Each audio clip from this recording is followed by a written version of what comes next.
2024 start చేసిందా 2024 మార్చి తర్వాత retire అయినటువంటి ప్రభుత్వ ఉద్యోగ ఉపాధ్యాయుల రిటైర్మెంట్ పెన్షన్స్ ఎటువంటి బకాయిలను ప్రభుత్వం ఇవ్వకుండా కాలయాపన చేస్తుంది.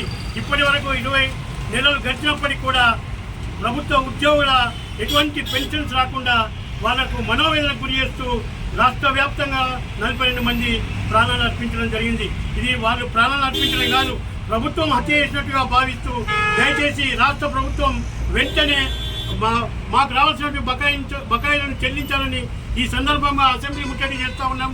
ఈ రాష్ట్ర ప్రభుత్వం ఇకనైనా కళ్ళు తెరిచి ఈ 42 మంది హత్య చేసిన ప్రభుత్వము మాకు వెంటనే ఇక ఎటువంటి ప్రాబ్లం జరగకుండా బకాయిలను చెల్లించాలని ఈ సందర్భంగా అసెంబ్లీ ముట్టడి చేస్తూ ఉన్నాం.